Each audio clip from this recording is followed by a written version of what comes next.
Presenting the classics of Sam P. Chaladurai. Sam P. Chaladurai அவர்களின் போதனை களஞ்சியத்திலிருந்து.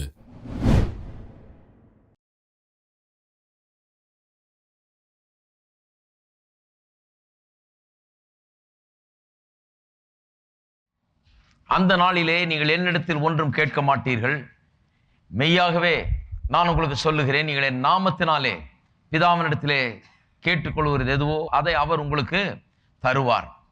இதுவரைக்கும் நீங்கள் என் நாமத்தினாலே ஒன்றும் கேட்கவில்லை, கேளுங்கள், அப்பொழுது உங்கள் சந்தோஷம் நிறைவாயிருக்கும்படி பெற்றுக்கொள்வீர்கள். புதிய உடன்படிக்கை ஜெபத்தின் மகிமையும் மேன்மைகளையும் குறித்து பேச இருக்கிறேன். அதில் முதலாவது மேன்மை என்னவென்றால், புதிய உடன்படிக்கை ஜெபத்தின் முதலாவது மேன்மை என்னவென்றால், இயேசுவின் நாமத்தை ஜெபத்திலே நாம் உபயோகிக்கக்கூடிய ஒரு உரிமை நமக்கு கொடுக்கப்பட்டிருக்கிறது. கர்த்தருடைய ஜெபம் என்று சொல்லுகிறோமே, அந்த ஜெபம் கூட பழைய உடன்படிக்கையின் ஜெபம். இருக்கீங்களா? கர்த்தருடைய ஜெபம், கர்த்தருடைய ஜெபம் என்று சொன்னால், பரமண்டலங்களில் இருக்க எங்கள் பிதாவே அப்படி நாமும் பரிசுத்தப்படுவதாக என்று சொல்லி இயேசு ஜெபிக்க கற்றுக் கொடுத்தார் அல்லவா? அந்த ஜெபம் கூட பழைய உடன்படிக்கை, அந்த பழைய ஏற்பாட்டின்படி உள்ள ஜெபம். அதனால இந்த ஜெபத்தை இன்னைக்கு தூக்கி எறிஞ்சிடலாம், இது பழைய உடன்படிக்கையின் ஜெபம், இது வேண்டியது இல்லைன்னு நான் சொல்லலை, தப்பா நினைச்ச கூடாது. அதனால தான் கரெக்டா விலைக்கு சொல்லிட்டு இருக்கிறேன். இதுல சில பிரின்சிபிள்ஸ் இருக்குது, அது இன்னைக்கும் எடுத்துக்கொள்ளலாம், என்னைக்கும் அது சரிதான். ஜெபம் பண்ணுகிற விதம் எப்படின்னு கேட்டீங்கன்னா, கரெக்டா எங்க இருந்து போதிக்கலாம். முதல்ல எப்படி ஆரம்பிக்கணும் ஜெபம்? பிதாவேன்னு சொல்லி உரிமையோடு வர வேண்டும், ஸ்தோத்திரத்தோடு ஆரம்பிக்க வேண்டும். இதெல்லாம் இங்க இந்த ஜெபத்திலிருந்து நாம் விளங்கிக் கொள்ளலாம். தேவனுடைய சித்தத்தை நாம் ஜெபிக்க வேண்டும். பிறகு நம்முடைய விண்ணப்பங்களை நாம் ஏறெடுக்க வேண்டும். அன்றென்றுள்ள அப்பத்தை எங்களுக்கு தாரும், எங்களுக்கு மன்னியும், எங்களை ரட்சியும். இதெல்லாம் நம்முடைய தேவைகள், நம்முடைய தேவைகள் சந்திக்கப்படும்படியாக நாம் ஜெபிக்கலாம். மன்னியும் என்று கேட்கிறபடினாலே நாம் இந்த ஜெபத்தின் நேரத்திலே நாம் கர்த்தரோடு சரியான விதத்தில் உறவில் இருப்பது அவசியம். நம்முடைய பாவங்களை நீக்கி போட்டு அவளை மன்னிக்கும்படியாய் கேட்டு கர்த்தரோடு நம்முடைய உறவை சரியாக வைத்துக் கொள்வது அவசியம். அப்பதான் ஜெபம் கிரியை செய்யும். இதெல்லாம் இங்க விளங்குது பாருங்க. அந்த விதத்துல இந்த ஜெபத்தை இன்றைக்கும் எடுத்துக்கொள்ளலாம். 1-2 பேர் இருக்காங்க, இன்னைக்கு தான் வந்திருப்பாங்க. நான் போயிருந்தாராக்கும், நான் இவ்வளவு காலமா கர்த்தருடைய ஜெபத்தை நான் பண்ணிட்டு வரேனாக்க, இவர் கர்த்தருடைய ஜெபத்தை ஒண்ணுமே இல்லைன்ட்டார். நான் ஒண்ணுமே இல்லைன்னு சொல்லல, என்ன இருக்குதுன்னு சொல்லிட்டு இருக்காங்க. பிதாவேங்கிற சத்தியம் அதுல இருக்குது, வேற எங்கேயுமே கிடையாது. இதுதான் ஒரு பெரிய வெளிப்பாடு அந்த ஜெபத்துல. எப்படி ஜெபிக்க வேணும் என்கிற விளக்கங்கள் அதுல இருக்கிறது. ஆனால் புதிய ஏற்பாட்டின்படி பார்த்தால் இது குறைவுள்ள ஜெபமாய் இருக்கிறது. புதிய ஏற்பாட்டுல ஜெபத்தை இன்னொரு ஹையர் லெவலுக்கு, இன்னொரு மேலான ஒரு நிலைக்கு தேவன் உயர்த்தி விட்டார் இந்த ஜெபத்தை. ஏனென்றால் இது மேலான ஒரு உடன்படிக்கை. பழைய உடன்படிக்கை காட்டிலும் இது மேலானது. இது மேலான வாக்குத்தத்தங்களும் மேலான சாத்தியக்கூறுகளும் உள்ள ஒரு உடன்படிக்கையாய் இருக்கிறது. ஆகவே இன்றைக்கு நாம் எப்படி ஜெபிக்க வேண்டும்? நாம் இயேசுவினிடத்திலே ஜெபிப்பதில்லை, நாம் இயேசுவின் நாமத்திலே பிதாவினிடத்திலே ஜெபிக்கிறோம். இன்றைக்கு உள்ள ஒரு பெரிய காரணம் என்ன? இயேசுவின் நாமம். எல்லாவற்றிலும் அந்த நாமம் உச்சரிக்கப்படுகிறது. எல்லாவற்றையும் இயேசுவின் நாமத்திலே செய்ய வேண்டும். இந்த புதிய உடன்படிக்கையில் ஒரு விசேஷம் என்னவென்றால், இயேசுவினுடைய நாமம். புதிய உடன்படிக்கை ஜெபத்தின் விசேஷங்களை பற்றி தான் பேசி கொண்டு வருகிறேன். இப்போ இந்த விசேஷங்கள்ல முதலாவது விசேஷம் நான் என்ன நினைக்கிறேன், ரொம்ப பிரதானமான விசேஷம் என்னவென்று சொன்னால், இயேசுவின் நாமம். இந்த நாமத்தில் என்னவெல்லாம் அடங்கி இருக்குது, இந்த நாமம் என்ன என்பதை குறித்தெல்லாம் சொல்ல போகிறேன். ஆனா ஒரு காரியத்தை சொல்லிடுறேன். இதை சொன்ன உடனே சிலர் சொல்றாங்க, என்னையாது எப்படி ஜெபம் பண்ணா என்ன, ஆண்டவர்கிட்ட நம்ம பிச்சை கேட்கிற மாதிரி கேட்டா போடுறாரு, இது என்ன பெரிய இது, பிதாவினிடத்துல இயேசுவின் நாமத்தில் அப்படி கேட்கணும் அப்படி கேட்கணும், இல்லைன்னா தரமாட்டாராக்கும், இதெல்லாம் தெரிஞ்சு வச்சுக்கணுமா, நாங்க எவ்வளவு காலமா ஜெபம் பண்ணிட்டு இருக்கிறோம், பிதாவினிடத்துல இயேசுவின் நாமத்துல தான் ஜெபம் பண்ணணுமான்னு கேட்கலாம். நான் சொல்லுகிறேன், ஜெபம் என்கிறது சட்டப்படி தேவனிடத்திலே நாம் தேவனை அணுகுகிற ஒரு முறை.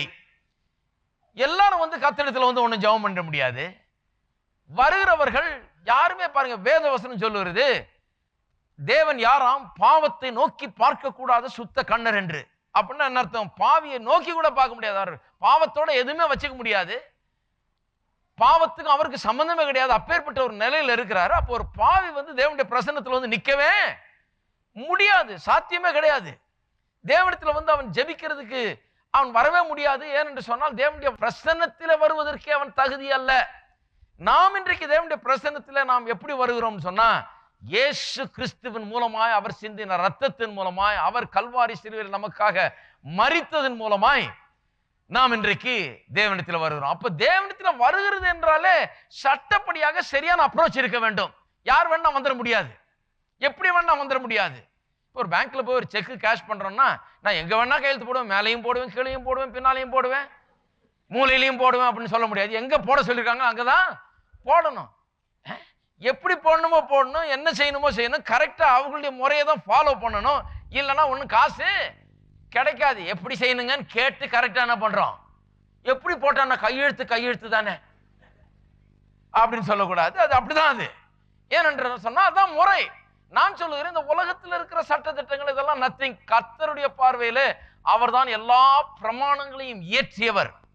பாவத்தின் சம்பளம் மரணம், பாவம் செய்கிற ஆத்மா சாகவே சாகும் என்கிற பிரமாணத்தை ஏற்படுத்தி வைத்திருக்கிறார் அவர். ஆகவே பாவி ஒருவனும் தேவனை அணுக முடியாது. பாவத்தின் சம்பளம் மரணம், பாவம் செய்கிற ஆத்மா சாகவே சாகும் என்று அவர் சொல்லிவிட்டார். ஆகவே பாவி ஒருவன் தேவனிடத்தில் வர வேண்டும் என்றால் அவன் என்ன பண்ண வேணும், இயேசு கிறிஸ்துவின் மூலமாக தான் வர முடியும். அதனால்தான் ரட்சிப்பு இயேசு கிறிஸ்துவின் மூலமாக நமக்கு உண்டாயிருக்கிறது.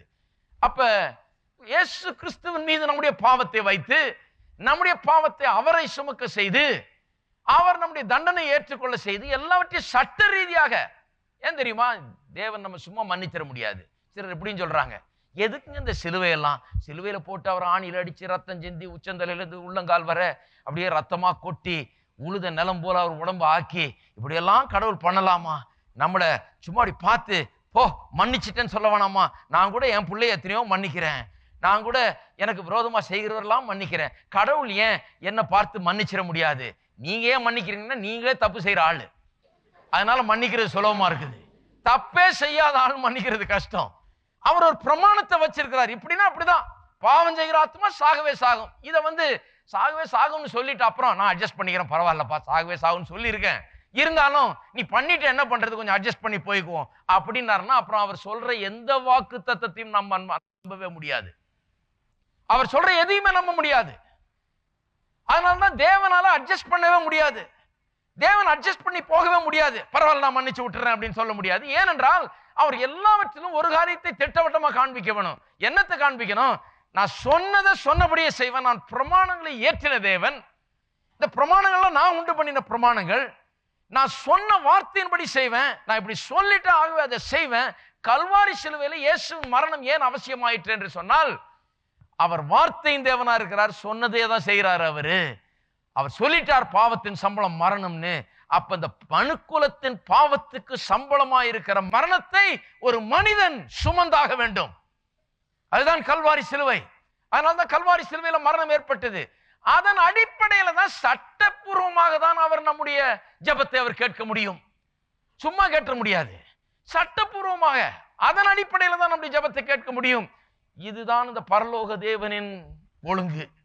ஆகவே தான் நான் எப்படி ஜெபம் பண்ணாலும் பரவாயில்ல, எது ஜெபம் பண்ணாலும் பரவாயில்ல, எப்படி பண்ணா என்ன, இதெல்லாம் ஒரு பெரிய காரியமா அப்படின்னு சொல்றது தப்பு. எப்படி பண்ணணுமோ அப்படிதான் பண்ணி ஆக வேணும் என்பது வேத வசனத்தின் போதனையாக இருக்கிறது.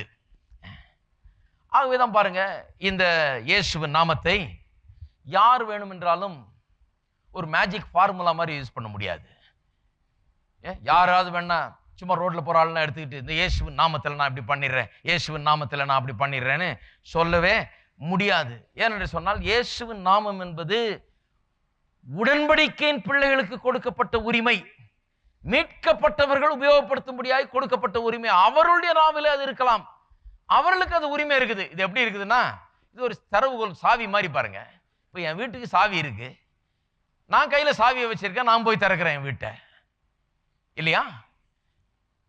நீங்க அடடே அவர் சாவி வச்சு திறக்கிறார், என் சாவி கூட திறக்கும் போல இருக்கு, என்கிட்ட அதே மாதிரி ஒரு சாவி இருக்குது, நான் போய் திறக்கிறேன்னா என்னுடைய உத்தரவு இல்லாமல் வீட்டை திறந்தா அவ்வளவுதான், அது என் வீடு, அதனால அது ஏன் சாவி.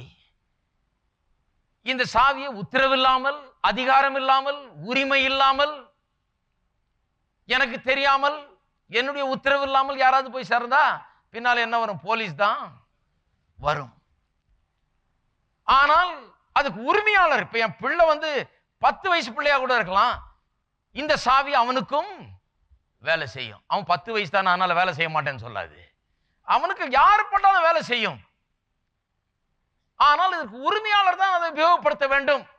உரிமையாளர் தான் உள்ள போக முடியும். உரிமையாளர் தான் உள்ள போய் இருக்கிறதை எடுத்துக்கொள்ள முடியும்.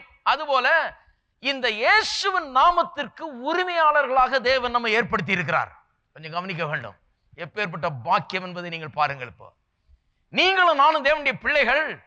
அவர் சொல்லியிருக்காரு, எல்லார்ட்டையும் சாவி கொடுத்துட்றேன், சாவி பத்திரமா வச்சுங்க, எப்பெல்லாம் வீட்டுக்கு வரீங்களோ வாங்க, தட்டிக்கிட்டே நிக்க வேண்டாம்.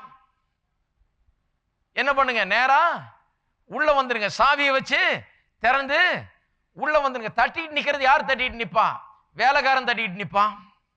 ஹலோ, என்னையா தட்டுங்கள் திறக்கப்படும் சொல்லி இருக்க, அது பழைய உடன்படிக்கை. ஹலோ, இருக்கீங்களா? வேலைக்காரருக்கு அது, அது வெளியாட்களுக்கு, அது விசிட்டர்ஸ்க்கு, அது பிள்ளைகளுக்கு தட்டுங்கள் அல்ல.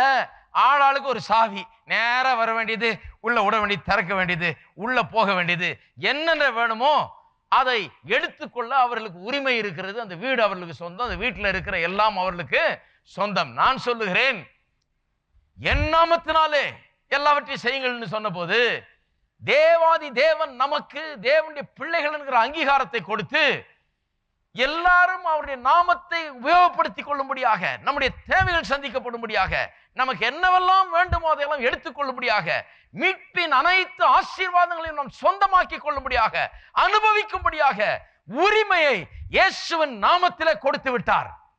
அதனால் தான் சொல்லுகிறார், நீங்க எங்கிட்ட சாவி சாவின்னு இனிமே கேட்டிருக்க வேணாம். நீங்க என்ன பண்ணுங்க, பிதாவினிடத்துல என் நாமத்தினால போங்க, என் நாமம் தான் சாவி. அந்த நாமத்துல போனீங்கன்னா கதவு திறக்கும். இந்த பக்கம் இருக்கிறீங்க, ஆசீர்வாதம் அந்த பக்கம் இருக்குது. இங்க இருந்து அங்க எப்படி போறது? ஆசீர்வாதத்தின் இடத்துக்கு எப்படி போகிறது? பிரச்சனைகளின் பதிலின் இடத்துக்கு எப்படி போகிறது? உங்களுடைய குமாரர்கள் என்கிற ஸ்தானத்துக்கு எப்படி போகிறது? குமாரர்களுடைய ஆசீர்வாதத்தை எப்படி பெற்று அனுபவிப்பது? இதுதான் திறவுகோல், நாமம் தான் திறவுகோல். என் நாமத்தினாலே நீங்கள் எதை கேட்கிறீர்களோ அதை பிதா உங்களுக்கு செய்வார் என்று சொல்லி இருக்கிறார். அப்ப வெறும் சும்மா இயேசுவின் நாமம் இயேசுவின் நாமம் சொல்றது இல்ல, யார் அதை சொல்றாங்கிறது ரொம்ப முக்கியம். என்றால் வெறும் நாமம் அல்ல, வெறும் இந்த இயேசு அப்படின்ற வார்த்தையில் இல்ல, இந்த இயேசு என்கிற வார்த்தைக்கு பின்னால் என்ன இருக்குது அதுதான் ரொம்ப முக்கியம். அவர் எனக்கு என்ன செய்திருக்கிறார்? இவர் சிலுவையில் என் பாவத்தை சுமந்து இருக்கிறார், எனக்காக மரித்தார், எனக்காக உயிரோடு இருந்தார், எனக்காக பிசாசை தோற்கடித்தார், எனக்காக பரத்தில் வீற்றிருக்கிறார், எனக்காக எல்லாவற்றையும் செய்து கொண்டிருக்கிறார். அதை நான் விசுவாசிக்கிறேன்.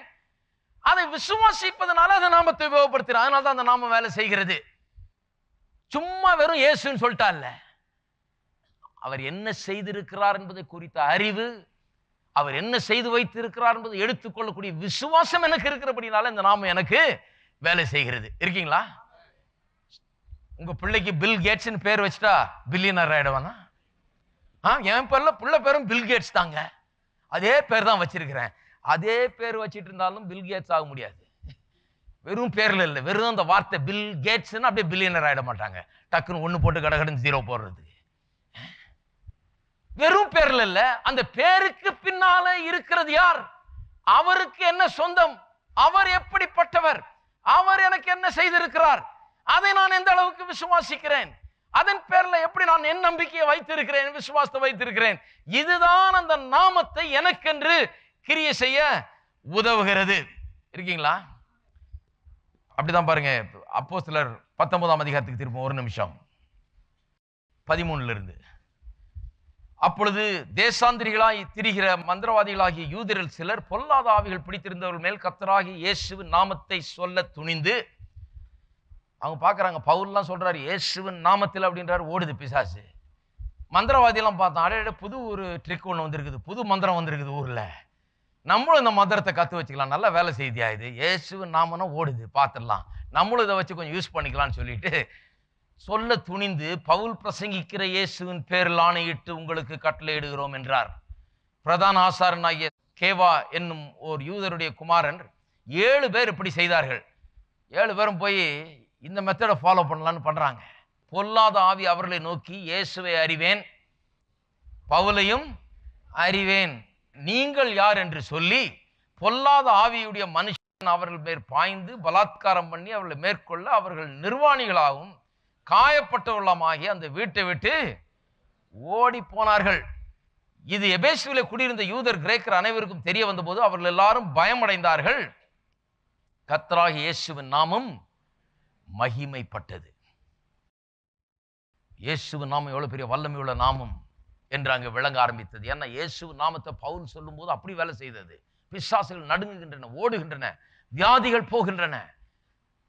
இயேசுவின் நாமத்திலே பலத்த அதிகாரமும் வல்லமையும் இருக்கிறத மக்கள் காண்கிறார்கள். அதனால மந்திரவாதி கூட யூஸ் பண்ணி பார்க்கறாங்க.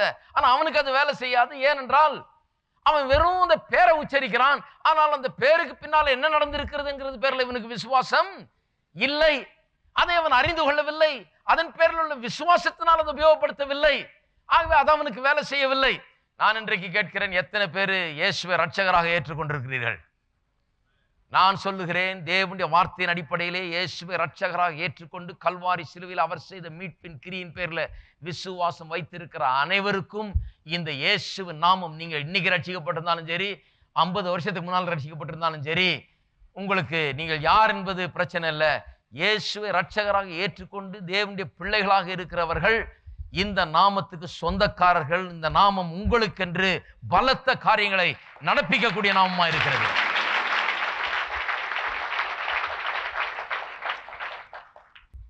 ஆகவேதான் சொல்லுகிறார், நீங்கள் என் நாமத்திலே பிதாவினிடத்திலே வேண்டிக் கொள்ளுங்கள். என் நாமத்திலே பிதாவினிடத்தில் யூஸ் பண்ணுங்க. என் நேம் என்றார். என்னுடைய நாமத்தை யூஸ் பண்ணுங்க, ஏனென்றால் அதுல வல்லமை இருக்கிறது. அந்த நாள்ல இருந்து அதை செய்யுங்கன்னு சொன்னார். எந்த நாள்ல இருந்து? இந்த புதிய உடன்படிக்கையின் காலத்தை அவர் குறிப்பிட்டார். இந்த நாள்லன்னு சொன்னா, நீங்க என் நாமத்தில் ஜெபம் பண்ண வேண்டிய நாள் வருகிறது, காலம் வருகிறது.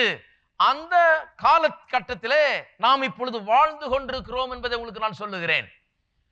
யோவான் 16, 23, 24, 26 ஆகிய வசனங்களிலே அந்த நாளிலே என்று சொல்லப்பட்டிருக்கிறது. இந்த நாள் தான், அந்த காலகட்டத்தில் தான் நாம் வாழ்ந்து கொண்டிருக்கிறோம். நம்மை பற்றி தான் அப்படி சொன்னார். அந்த காலகட்டத்தில் நாம் இன்றைக்கு வாழ்ந்து கொண்டிருக்கிறோம்.